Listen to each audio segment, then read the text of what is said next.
Have you ever sat quietly in your favorite chair, the one near the window, and felt a silence that didn't used to be there?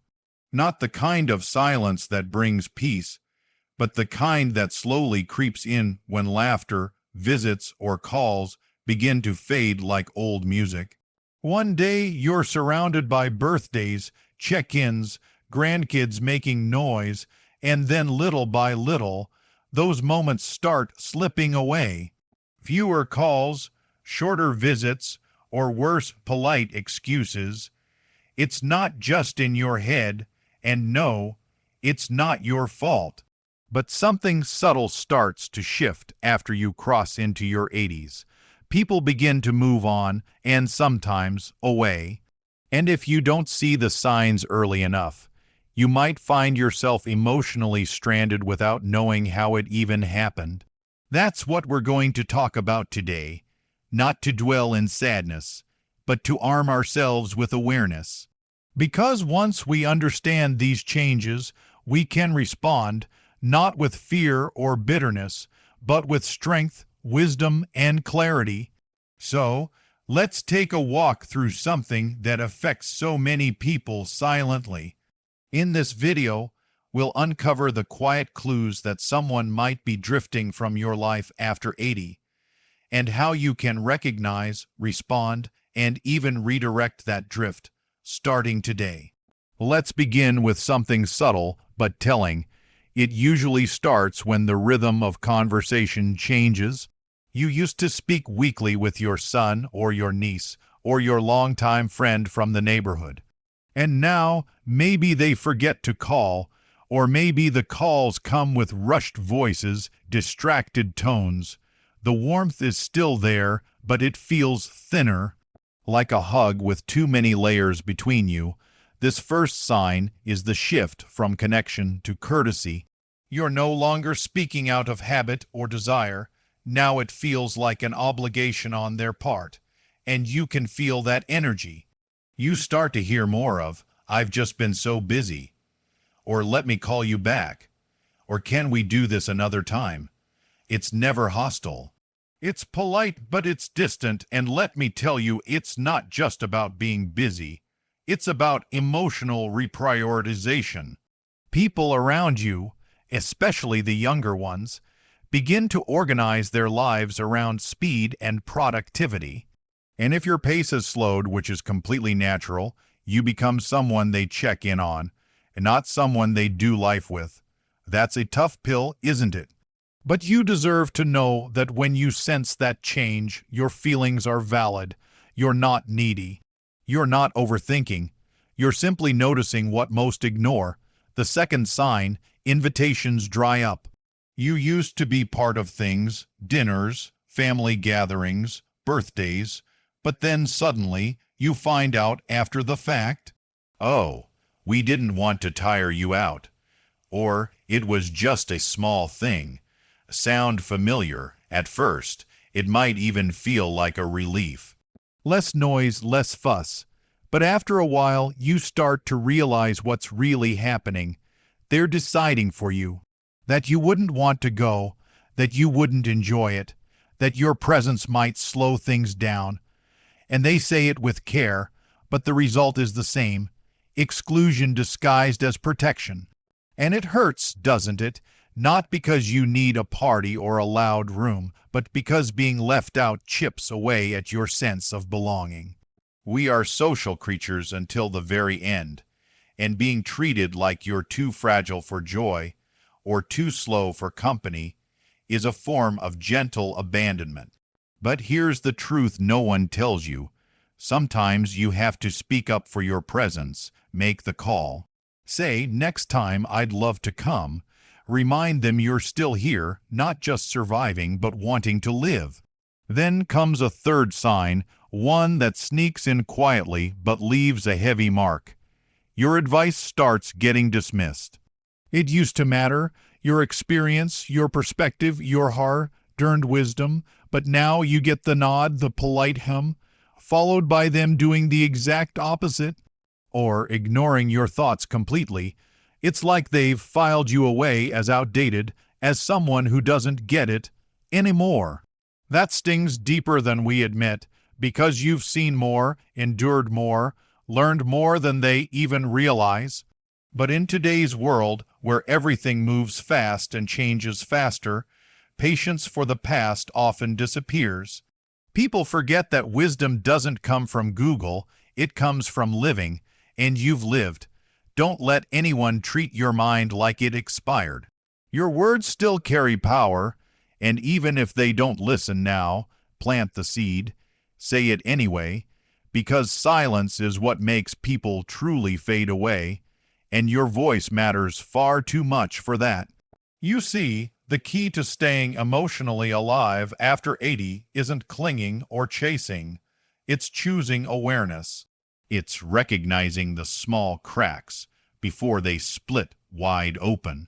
It's knowing when a conversation feels forced, when an invitation goes missing, when your wisdom is brushed off, and deciding not to shrink in response. Because if they pull away, let it be their choice, not your silence. And that brings us to the next important shift. We need to talk about the change in physical visits. That slow fade when presence turns into postcards or text messages, and something once sacred begins to vanish from your day. We're going to gently explore that next, the change in physical visits. That slow fade when presence turns into postcards or text messages, and something once sacred begins to vanish from your day. You notice it first when they stop dropping by just because. Maybe once they used to come over with groceries or a cup of coffee, or even just to sit beside you and talk about nothing. But now it's mostly phone calls, and even those are getting shorter. You see more of their face on screens than in real life, and even when they promise to come, something always seems to come up. We'll visit next weekend, they say, but then next weekend becomes next month, and slowly, without a big announcement or a sharp goodbye, the visits dwindle. This isn't always done with bad intentions.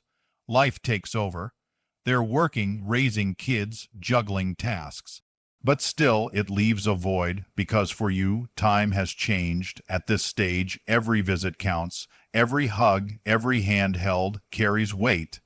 It's not about needing help, it's about the presence, the energy of being seen, the comfort of shared space.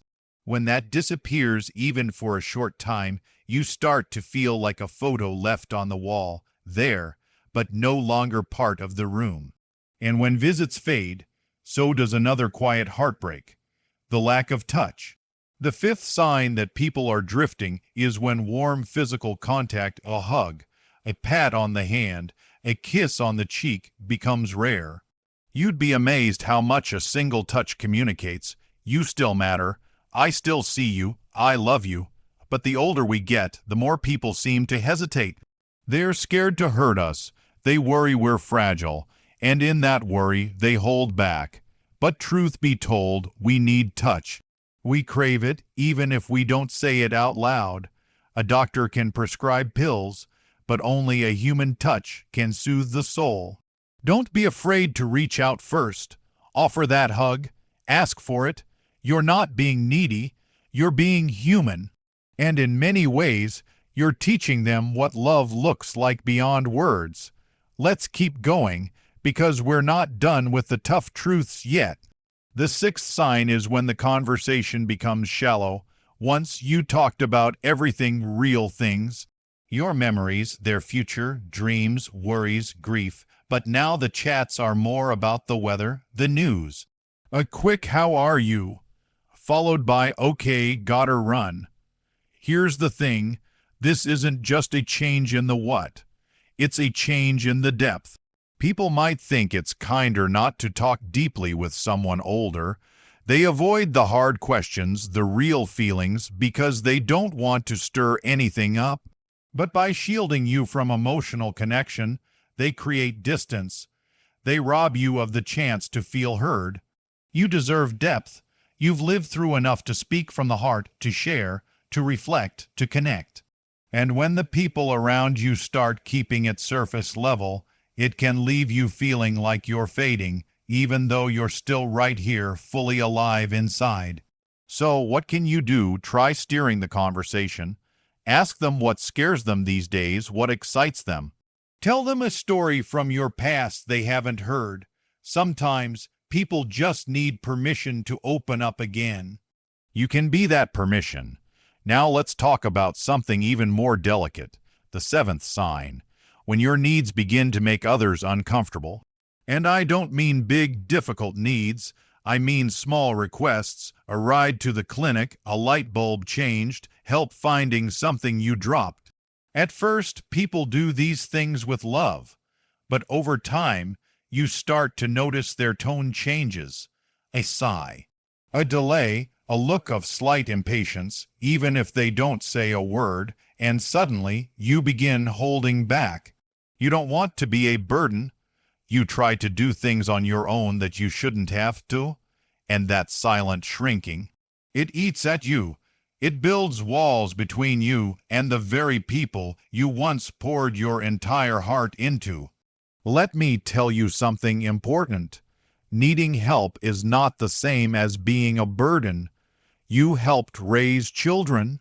You supported friends. You were there for others in their weakest moments. You've earned the right to ask for care. And if someone pulls away when you need support, that says more about them than it does about you. Here's where we need to pause, not to stop, but to reflect. Because when the emotional distance builds, when the visits fade, the touch disappears, the conversations thin, and your needs are tiptoed around, you may start to feel like you're disappearing while you're still alive, and that is a feeling no one talks about, but so many silently live through. But hear me when I say this, you are not invisible, not now, not ever, and just because people pull away doesn't mean you have to drift too. There are ways, real, simple, human ways, to turn that tide around. There's one more sign to explore that wraps all these threads together, and it's perhaps the most painful. When people begin to speak about you as if you're already gone. We're going to talk about that next, gently but honestly. When people begin to speak about you as if you're already gone. And I know that one hits deep. It's the final, most painful sign, not because of what's said, but because of what's left unsaid. It happens quietly, casually, and it can leave a scar that no one even notices they caused. You hear it in conversations where they say things like, "We're thinking of selling the house after." Or when things change, with a pause heavy enough to swallow 1,000 meanings. Sometimes they speak about you in the third person, even while you're sitting right there. She used to love doing that, they say to someone else, as if you've already become a memory, not a presence. And you sit with a smile on your face, pretending it didn't sting, pretending you didn't notice, because speaking up would only make it worse. That kind of ghosting, the emotional kind, that's what really isolates a person. But here's the powerful truth. You are still here. You still feel, still think, still laugh, still dream. You are not your age. You are your aliveness. And if others forget that, remind them. Let your voice ring out when they try to speak around you. Let them know you have opinions, desires, and yes, plans. Don't allow the world to fold you up like an old letter in a drawer. You are not done, and it's okay to say, "I'm still here. Please treat me like it." Now, all of this might sound like a lot, like a long list of quiet heartbreaks, and maybe, if we're being honest, you recognized more than one of these signs in your own life. But let me ask you this. What if noticing these signs early is actually a gift, a signal, not of weakness, but of wisdom? Because the earlier you recognize the drift, the sooner you can step in and redirect it. You can set boundaries with love. Reclaim conversations with confidence. Invite yourself to the table when no one thinks to. You can reach out to new people, rediscover old passions, or even reconnect with someone who drifted years ago. The key is not to retreat just because others seem to be. You see, most people don't pull away from malice. They pull away from fear, from discomfort, from the mirror of aging that they see in you and that they don't want to face in themselves. It's not really about you. It's about what you represent, and knowing that frees you from taking their distance personally. So, what do you do with that knowledge? You lead, even now, especially now. You show them what graceful aging looks like. You show them that presence is more powerful than performance, that stillness doesn't mean silence, and that dignity doesn't come from how often others visit. It comes from how deeply you sit with yourself, how freely you still give love, and how fiercely you protect your right to be seen. No one tells you this, but you're still setting an example. Every time you choose to stay connected, to speak your truth, to keep learning and loving, you're teaching the younger ones how to live with grace. You're showing them what it looks like to grow older with power, not passiveness. And for the times when it really does hurt, when someone pulls away and doesn't return, let yourself grieve it. You're allowed to, but don't let it harden you. Because believe it or not, people can come back. Relationships can be rebuilt.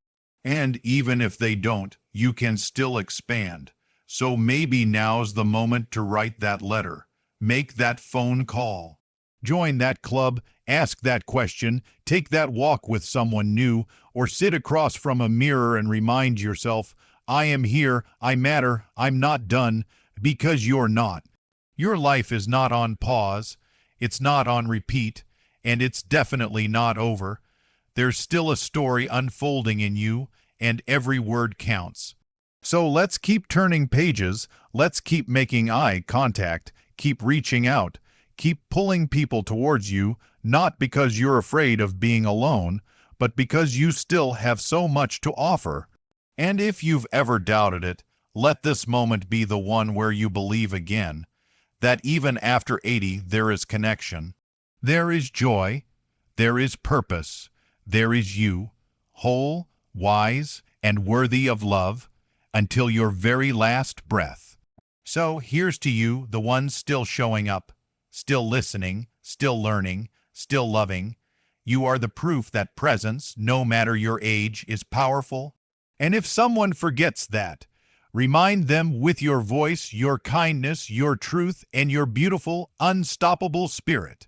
You know, sometimes we wait around hoping people will come back on their own. We hope they'll realize what they're doing, that they'll suddenly remember how much we mattered, and once in a while they do, but most of the time. People don't return because they don't even know they left, not emotionally, not spiritually. They've drifted without realizing it, caught up in their own maze of life.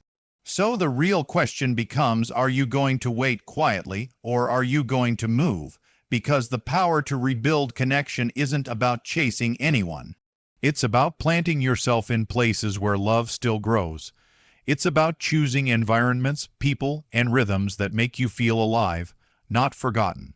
That's the difference between fading and flourishing after 80. You can either let the world dim your light, or you can turn it up, just when they thought you wouldn't. And how do you do that? It's not about grand gestures. It's the small, intentional acts of connection that build a life worth living. Calling someone you haven't heard from in months, not to complain, but to ask how they are. Saying yes to an invite, even if it feels easier to say no. Or maybe it's starting something new, a class, a group, a walk in the park with someone who's never seen the stories in your eyes. Let me tell you something that might surprise you. There are people right now who are praying for someone exactly like you, for your wisdom, for your laughter, for your listening ear, but they haven't found you yet because you've been waiting on those who already pulled away. Let them go with love and make space for the ones who are coming, because you're not in the leftovers of life. You're in a golden chapter, one that requires boldness, not passivity. you still get to write how this part unfolds.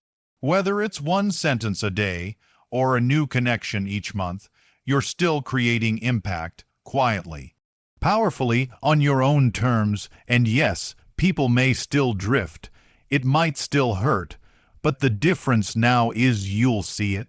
You'll feel it early, and you'll know how to respond with grace instead of grief. You won't take it as a verdict on your worth, because now you know your worth. And once you know that, no one can take it from you, not even silence. So, if today has stirred something in you, if you've been nodding quietly while listening, maybe even holding back a tear or two, I want you to do something bold. Speak up in the comments below. Tell me, what part of this message spoke to you most deeply? What are you reclaiming today? Your voice, your space, your presence. And if this message reminded you of someone who might be feeling left behind, send it to them, text it, share it. Say, I saw this and thought of you. Because sometimes that's all it takes to remind someone they matter. Before you go, hit the like button if you felt something shift today, even just a little. And if you believe in staying connected, staying strong, and staying seen at every age, then subscribe. This channel is here for you, not just to talk about aging, but to redefine it. You are not fading. You are rising quietly, steadily, like the sun that keeps showing up, even when the world forgets to look up. So here's to you, still here, still whole, and still radiating purpose after 80. You're not just a part of life's story. You are the story, and it's not done yet.